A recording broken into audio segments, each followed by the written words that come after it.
সম্মানিত দর্শক শ্রোতা, আমরা একটু আপনাদের সাথে শেয়ার করতে যাচ্ছি।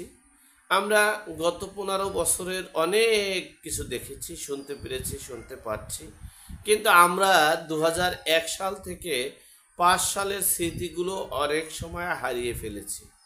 আমাদের সেই কাঙ্ক্ষিত প্রত্যাশিত সাবেক প্রধানমন্ত্রীর ছেলে বর্তমান বিএনপির ভারপ্রাপ্ত চেয়ারম্যান, আগামীর রাষ্ট্রনায়কের শাসন আমল এবং তার কর্মকাণ্ড সম্পর্কে আমরা একটু ভিডিওর মাধ্যমে পত্রিকার কিছু হেডলাইনের মাধ্যমে আপনাদের সাথে শেয়ার করতে যাচ্ছি।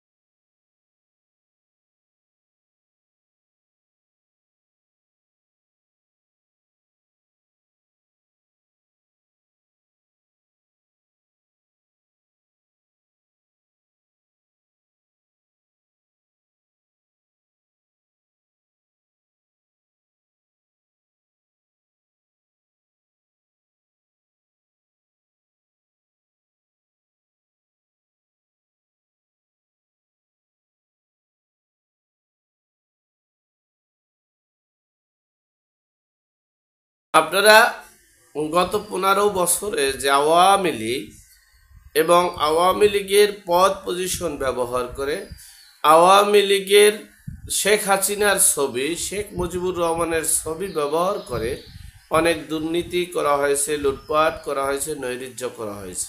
আমি বরাবরই বলেছি, যারা অপরাধী, প্রত্যক্ষ অপরাধের সাথে যারা সম্পৃক্ত, তাদের বিচার হতে পারে। কিন্তু যদি আপনি গত 15 বছরের বিচার করতে চান, তাহলে তার আগে যারা অপরাধ করেছে তাদের বিচার হবে না। তার মানে কি? বিশ্ববাসী কিন্তু প্রশ্ন একটাই, বিশ্বের আন্তর্জাতিক আদালত বলেন, বিশ্বের জ্ঞানী গুণী বলেন, বিশ্বের আইন বলেন, তারা বলছে, তারা জানতে চাচ্ছে, বাংলাদেশের বিশ্লেষকরাও জানতে চাচ্ছে। আমি অধম মানুষ, তাদের কথাই কেবল বলছি। যেমন এই দেশে এমন কোনো ঘটনা ঘটেনি 91 সালে এবং 2001 সাল থেকে 5 সালে। পৃথিবীর ইতিহাস বিরল, পৃথিবীতে এমন কোনো ঘটনা ঘটছে কিনা আমার জানা নেই। ওই রাষ্ট্রের প্রত্যেকটা জেলায় একই টাইমে বোমা বিস্ফোরণ হয়েছে কিনা আমার জানা নেই। এরপরে গ্রেনেড হামলার মতো হামলা করে স্থানে, জায়গায়, স্পটেই 17 জনের এবং যাতায়াত পথে, হাসপাতালের পথে 3 জন, মোট 20 জন। এরপরেও শতাধিক লোক মারা গিয়েছে এবং হাজার হাজার লোক আহত হয়েছে।